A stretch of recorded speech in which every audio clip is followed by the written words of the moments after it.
So good afternoon again. My pleasure to introduce Radhakrishna Giduthuri. Radha is a software architect at AMD, focusing on development of computer vision and neural network acceleration libraries for AMD GPUs. And Radha has had a very long and distinguished career in software design, performance tuning, and many architectures. He is currently the editor of the OpenVX Kronos group and a member of the Neural Network Exchange Format group and OpenCL safety critical working groups for Kronos. Also, he's been a member for many years of SMPTE and done video compression standardization, which is where I have met him many times. And want to personally thank you for your work at IEEE here at Silicon Valley. The IEEE Signal Processing Society owes you a lot because you've done a lot of work. Thank you. And for that, he's also won an outstanding award from IEEE. So let me just go on and introduce Radha. Welcome. Thank you. Thank you. Hello, everyone. My name is Radha Giduthuri. I'm from AMD. Today, I'm going to talk about OpenVX, which is designed by Kronos Working Group, especially for vision acceleration and neural network inference. I'll try to give you a quick overview and also try to give you an update of where we are in terms of standard, in terms of evolution, where we got. And let's go from there. So Kronos Working Group has Kronos Group has pretty much more than, it's an industry consortium which has more than 100 companies which work on open standards in various regions going from, we started with graphics, now we're kind of gearing towards neural network and computer vision acceleration and all the compute layers that happen that some of our earlier speakers talked about. So in this particular case, I'm going to use VR and AR applications to highlight some of the standards that we've been working recently. And you can see on the left side, you see vision sensors primarily used for understanding, basically recognizing the environment around a VR or AR headset. And to the bottom, you see there are basically sensors to be able to interact with the environment. And then on the right side on top, you see there are mechanisms to abstract the content in terms of 3D assets, and then being able to render the graphics with a very low latency. So let's see what are the various standards we have. If you kind of see on the top left side, we have OpenVX, especially for computer vision acceleration. And if there are some particular workloads that you have where you want to implement your own acceleration using the compute layer, you could use OpenCL. In fact, you could use SYCL that you heard earlier. And also, if you're going to use some of the neural networks inference in the workload, you could use NNEF. It's a means to kind of export a neural network model from any of the frameworks into a common format, and you can kind of consider that as an asset coming from a third party or within your own framework. And then once we have that, and now at the bottom, you have something called OpenXR, which we've been developing. It's still under development. It is mainly meant for interacting with the headset or augmented glasses.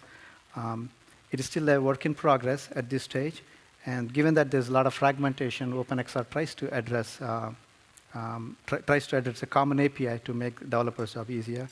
And on the top right, basically right and the top, you can see OpenGL, which is used for augmenting, basically representing an asset, what you're going to render. And then on the right, you have Vulkan, which basically gives very low latency rendering path. Okay. With that, let me start talking about OpenVX. And I guess you have heard various kind of architectures that various people have presented so far. I think the graph is pretty familiar to everybody here. What OpenVX tries to do is represent the whole workload on the vision and neural network instead of a graph, which can be mapped further which can be mapped into low-level hardware by all the hardware vendors. And because every hardware vendor knows how to optimize a workload onto their own hardware. In the past, they used to supply their own APIs. Now, what Kronos did is try to say, is there a way that we could come up with an API so that every vendor can express their workload, and we can come up with an abstract API that every vendor can take that and implement it on their own hardware. What it does basically is allows a developer not having to worry about hardware-specific optimizations in there. And here is basically a typical graph. We'll go over that graph later. Now, let's quickly cover where we are in terms of OpenVX. There are a lot of conformant implementation. I kind of listed 10 companies here. By conformant, I mean people who have implemented OpenVX and went through a test that Kronos provides.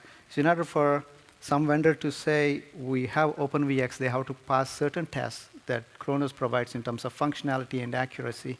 And these are various implementations that are out there that are public today. And this one I got to highlight because this is personal to me, and I guess this is my sales pitch there. AMD, we have open sourced our early prototype of OpenVX. It pretty much contains, it is kind of optimized for x86 CPUs as well as GPUs.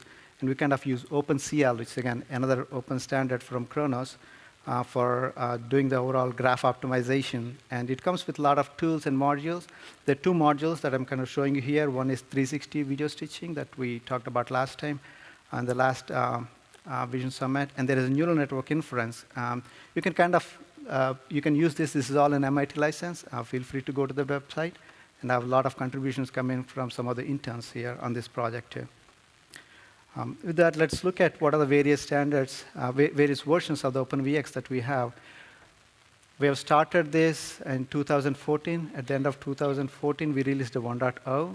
I think after 2016, we released 1.1 with further refinement in terms of cleaning up some of the framework, adding more set of features in there. And last year at Embedded Vision Summit, we released the 1.2, which has a lot more additional functionality in terms of what kind of additional filters, additional kind of feature detectors that we added. So what are the couple of additional things we did from last year to this year? We have released an adopter program in the November. What this allows is any vendor to take those tests, run their implementation through, and say, OK, we have an implementation that passes all these tests. So they can start saying, we have an 1.2 implementation in there. In fact, we did have one vendor submit their 1.2 implementation, and we just got it done very recently. You can kind of, I guess I'm not sure if it's public, so I can tell you. You can look at our Kronos website to see who they are. And a couple of functionality that we recently added include neural network acceleration, which is an extension that we moved from provisional to a 1.0 release. And a couple of other extensions that I'm going to go detail later, pipelining and OpenCL import. I'm going to go over that. Let's see. What else? What are we going to look in our roadmap? We're still kind of debating between 1.3 and 2.0. And we're trying to enhance the neural network profile and kind of also cut down if there's a way to trim down OpenVX into multiple different profiles, because kind of see a lot of vertical markets. Not everybody needs to implement every feature of OpenVX. There are a couple of other things. I'm going to skip that in the interest of time. So let's see what makes OpenCL really attractive here. What are some of the key features? The first and foremost part that I like here is to be able to speed up the development of an application. What it provides is an abstract layer that kind of maps well into any particular hardware, and it also makes the API very portable across different hardwares. And the developer doesn't have to worry about platform-specific optimizations at all. That's one advantage. And one more advantage from a application developer perspective is, you can actually find a lot of developers that once they're familiar with OpenVX API, it's kind of easy to hire people. That's one of the key advantages I see for companies.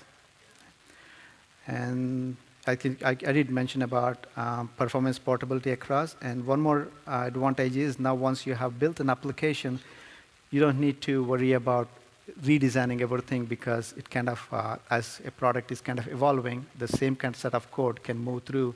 Underlying that, a hardware vendor will take care of mapping those, adding more optimizations underneath. But as far as the application goes, you don't need to worry about changing your code going forward, any special tuning that you may have to do in there. So how do we achieve performance in OpenVX? It's through graph level abstraction.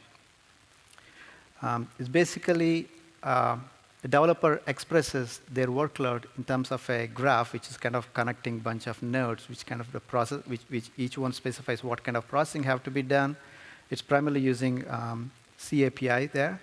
And each of these nodes, all these nodes doesn't have to get executed on the same hardware processor. You can kind of underline the implementation, can distribute it across multiple hardware blocks in the system.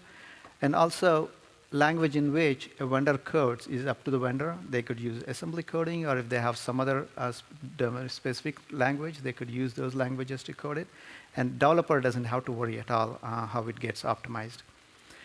And there are a couple of optimization techniques that each of these vendors use to get optimization. I have a slide specifically on that. I'm going to come to that. You have heard in earlier presentations that not everybody wants to use completely traditional computer vision, or at the same time, not everybody wants to use just a neural network. So you need to kind of go in a hybrid approach. And OpenVX does provide, going all the way to the left, of being able to do just classical computer vision or just do neural network. And also, you could kind of combine these two nodes. That's one of the key advantages I see for OpenVX. Yeah. So OpenVX, let's see how we can, what kind of tools does OpenVX implementers use to get squeeze the best performance of their hardware. The standard techniques are, kind of graph scheduling, which basically is you want to look at the whole graph, try to identify certain kind of subgraph, and if the system has multiple hardware blocks in there, one should be able to look at it and map it to each individual block that performs well. One example I could give that is if there's a filter, and if you have some kind of an ISP block on the system, and the hardware vendor knows, they may be able to map that functionality onto an ISP, or maybe they could map it onto GPU. And if they have some other block they want to kind of pipeline through, they should be able to map it across multiple hardware blocks and being able to pipeline across. And that kind of scheduling gets you some kind of a performance improvement. Again, while mapping that, they could use two different kind of reasoning. One is if you want to tune it for fast performance, you may be able to schedule it one way, or if you want low power, you might use certain other way. As a developer, you don't have to worry about it. Underlying system will take care. Maybe a vendor might provide a mechanism to say specify what kind of profile you want. Do you want it for faster execution, or you want it for low power? And the implementation will take care of doing that without an application developer having to worry about it. And the next part is memory management. If you try to look at, if you're implementing something with a classical call-by-call implementation, function call by function call implementation, now the developer has to worry about allocating buffers. And if they have to try optimizing, it's kind of a lot of work and a lot of ways to figure out. The moment you map this problem as a graph and identify that all these some certain buffers are intermediate, now underlying framework can take care of identifying, allocating few set of buffers and try to recycle through the scheduling. So that way you're kind of reducing overall memory usage. And not only that, framework also doesn't have to allocate all these buffers in final system memory. They might say, I'm going to allocate this buffer inside a local memory, or maybe on a memory that is closer to a particular hardware that is getting executed. So it kind of gives you, there are several other techniques a lot of vendor can make use of. And the third part is kernel fusion.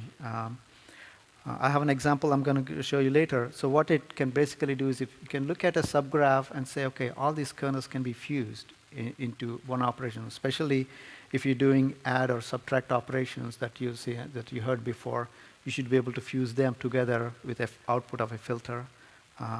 Or if you're looking at neural networks, let's say you have a convolution followed by some kind of a activation, such as ReLU, you should be able to fuse them together and then use it.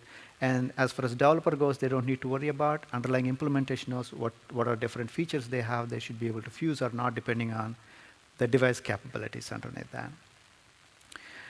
And one more place where you get a lot of performance improvement is data tiling. And you kind of see in the previous presentations mentioned that data transfer is the biggest overhead that you see. What tiling allows you is to be able to bring a tile of a data into some kind of a local memory or cache, run the pipeline all the way through part of the graph as much as it can execute, and where it has to do some kind of a reduction operation, it can say, okay, let me go back, pick another tile, and pass it all the way through the graph until it cannot do it anymore. This way, you kind of get a lot of local, what do you get? You get a better data cache and improve performance, basically better data cache utilization coming out of that. There are a lot more that are a vendor can do specific to their hardware, and they might have their own IP on how to optimize it. These four are the standard ones that one could use. So let me start with a simple example. Here on the right, you see there's a simple graph which has an input image and an output image at the bottom.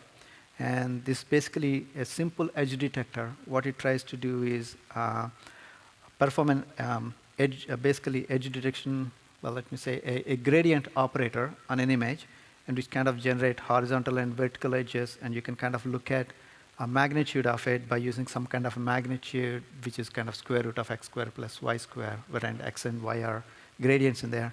And then once you got that, you can say, okay, let me see if the gradient is greater than a threshold. You want to say these are the set of pixels that have potentially edges in there, right? If you try to look at here, there's top and bottom. You have the input and output. The ones with the dotted line square, like V, H, and M, those are kind of intermediate buffers, intermediate data objects. You're kind of specifying that. And then the Sobel, magnitude, and threshold, these are kind of functional blocks. And all you do is basically connect them together to say, this is my whole graph. And then you can give it to an underlying implementation and say, go optimize it and run it so that you can run as fast as it can. So let's try to look to see how the code in OpenVX is going to look like. So first part is being able to declare the input and output objects. Here you can kind of see input is an image, in this particular case, the 720p 8-bit, and similarly the output. Once you define input and output, now we can try to build a graph that kind of connects inputs to the outputs. So first part to do is to create an intermediate data. And in this particular case, you have vertical, horizontal, and magnitude images. So there's this concept in OpenVX called virtual image, which is basically meant to say these are intermediate stages, and developer application won't be able to access the actual data inside that. All you're saying is these are just abstract objects, and implementation can allocate them wherever they want. If they fuse, these buffers are just like a no memory situation here. And then once you kind of define inputs, outputs, and intermediate buffers, all you want to do is build a graph. So the way to construct a graph in this particular case is you're doing a 3x3 Sobel operators where you give an input, and outputs are horizontal and vertical images, kind of gradients in there. And then there's a magnitude, which basically takes the horizontal and vertical gradients and then try to calculate the magnitude of the gradient in there. And the last one is a threshold. You kind of look at the magnitude, compare with the threshold, produce 0 or 255, indicating where the edges are greater than a particular threshold in there. And there are a couple of ways underlying this particular graph can be optimized. So once you define the graph, how to, now you can basically tell the underlying implementation to start optimizing the graph. And to do that, you call an API called verify graph. This is where an implementation looks at the whole graph, tries to compile it, and tries to figure out all the optimizations that we talked about before. And then finally, it gives you, say that if there are any errors, or if it's all successful, you're ready to go. And once you have a graph, you can start processing. You can just feed in the input, keep running it, and the goal of this whole process is once you have a graph that has been compiled, the execution is going to be really fast. It has already been optimized to do everything that you kind of talked about on the right side. So what are the different functions that are available in OpenVX? We have several functions in terms of for the computer vision, and these are actually 63 APIs. A lot of these APIs have multiple functions in it. One example is we say nonlinear filter. A nonlinear filter can be dilated or erosion or median filters in there. So kind of 63 APIs that are there that can kind of These APIs were designed specifically looking at what are the most commonly used computer vision algorithms in there. And it comes from feedback from a lot of the working group members and all the companies that are participating in there. And now, on the right side, I have a neural network extension. Primarily this is an extension that we defined last year, and which has primarily 8 functions. And these functions are good enough to pretty much execute most of the common models that are available out there. So one thing I want to mention here is if you are really interested to look at what all these various neural network APIs are, how they get mapped to a particular use case, and Thursday we have a computer vision and neural network workshop. Please come to that. We're going to go more details and look at an example specifically to that. Now let's talk about a couple of extensions we have. So why do we need extensions? The core part, the moment you have a specification, it is going to be hard to basically have features that every vendor can support. It kind of, not everybody in the vision embedded space is going to have, be able to support all verticals. Certain vendors want to support just one vertical, in which case they want to be able to support the core, maybe certain extensions, not all extensions in there. So we kind of define certain extensions. So one extension is neural network that we talked about. Another one is classification. I'm going to skip that in the interest of time. And this is my favorite, pipelining. This is a very hard one that we had to work with multiple proposals, and from a lot of the companies trying to sit on the table, try to figure that out, is when you have a SoC with multiple different hardware blocks, how can we pipeline? How can a developer express their intent to be able to, what's the latency that they can tolerate, and give enough tools so that underlying implementer can take the description and try to pipeline it underneath. I'm going to move on to the next one. There's an OpenCL interop extension, which basically allows an interop between OpenVX and OpenCL. Neil has a good slide that's going to talk about it. I'm going to skip. And import-export, we created just for the sake of safety critical, where you can kind of pre-compile a graph, save it, and when you kind of launch it on the field, all you do is just import, and then just keep executing, so that on the small embedded system, if you have low power one, you don't have to put a graph optimizer on that device. And lastly, the import kernel. This is something that we, I think a couple of days back, basically last week, we got that approved. And this is primarily designed for you being able to do an offline compilation using a vendor-specific tools, such as, you take a pre-trained model, put it, generate a binary that you can kind of deploy using a standard API that every developer can use it to import into their application. So I'm going to go briefly about neural network workflow. So here I'm going to talk about what standard we have in terms of exchanging pre-trained models. And this is kind of standard diagram. You saw it several times. On the left, you have a neural network training frameworks, which come from various frameworks out there. And then in the middle, once you have trained, you want to be able to exchange those training frameworks into a common format. In this particular case, Kronos has a neural network exchange format. And then once you have the exchange format now, actually to deploy particular neural networks or even computer vision in there, you need a standard API that we've been talking about for inference engine, so that application can start using that API to map onto the diverse hardware up there.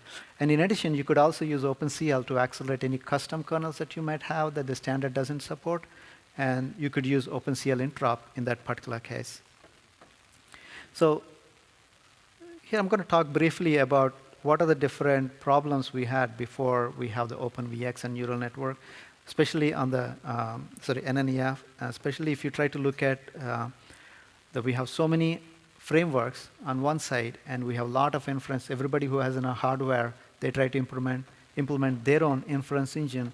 And you can kind of see if from a developer perspective, if you want to get all these frameworks running on multiple different hardware engines, you need to be able to worry about connecting every tool to every other inference engine there. And that kind of creates fragmentation. It makes the developer job harder. It makes the hardware vendor's job really harder, because now everybody has to support every possible scenario.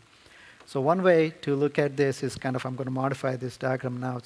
Let's say if every framework exports it into a common format, like NNEF, and which was designed primarily to be able to abstract be able to contain data, basically models coming from every framework out there. And then all the inference engines, if they provide a standard OpenVX API, now it makes developer job a lot easier. It makes all the hardware vendors job a lot easier. And this is how we can address the interop and fragmentation. Right now, NNEF is provisional, and we're planning to take it to 1.0 soon. And you can kind of see there are several members that are part of the working group here. So I'm going to wrap up quickly.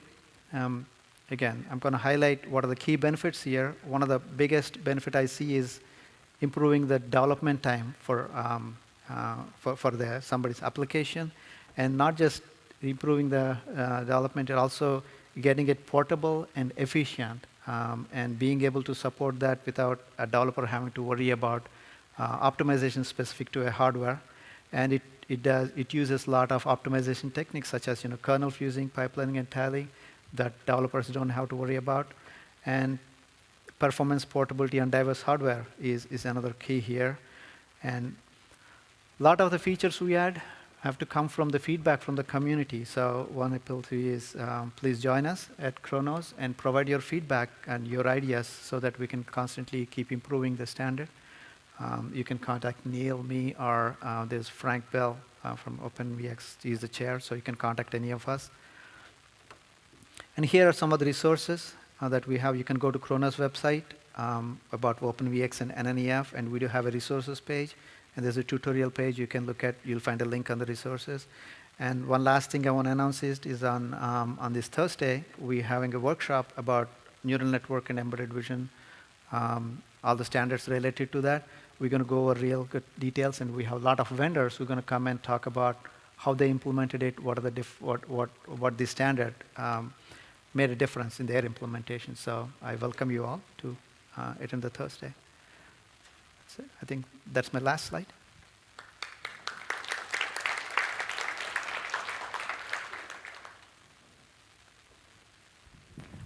Thank you, Radha. Very informative talk. Thank you.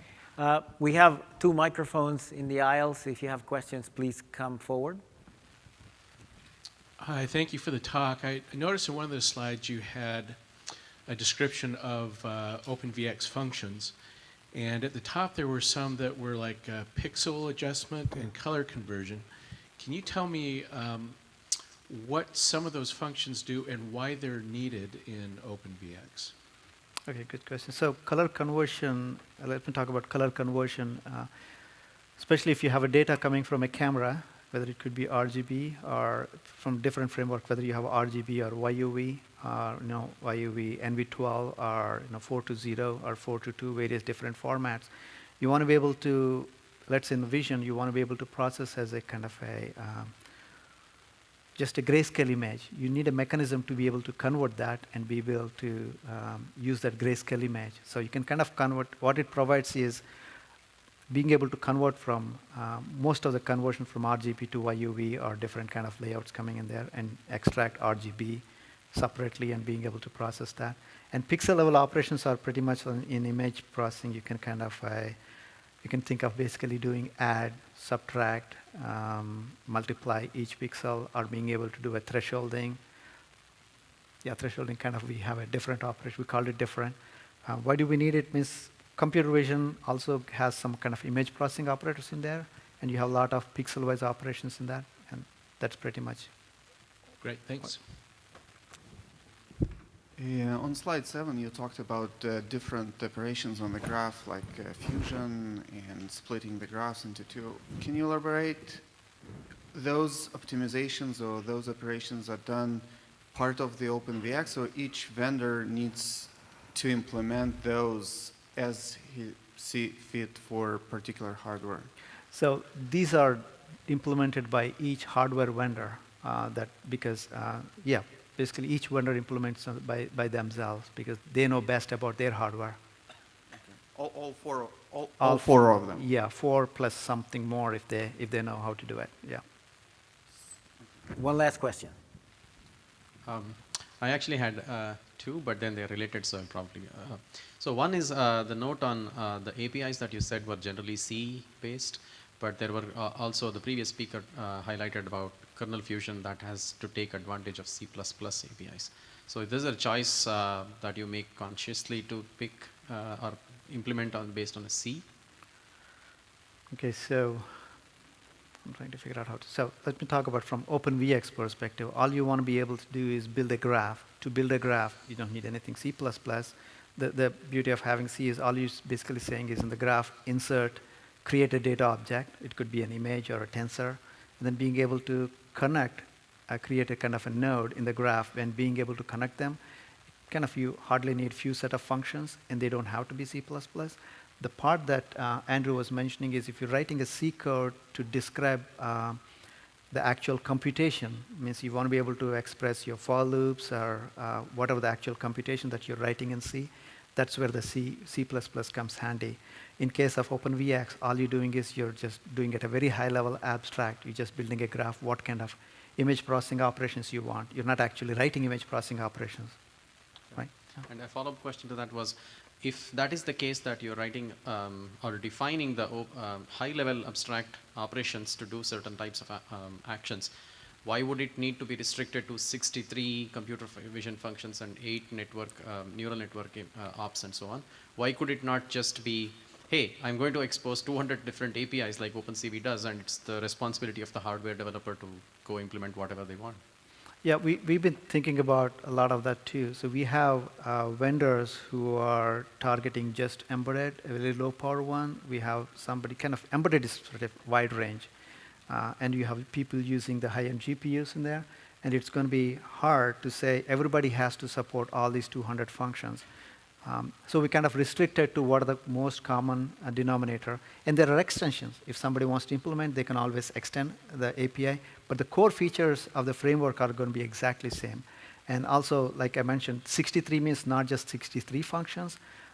Some of these APIs, like I mentioned about nonlinear, it's going to basically underneath, you specify an enum what kind of function it is going to be doing. If you look at neural network activation, there are different kind of activations, just an enum. It's just one API, but it provides a lot of functions underneath. And we constantly look for the community to come and say us what functions you need, and we'd surely like to absorb that.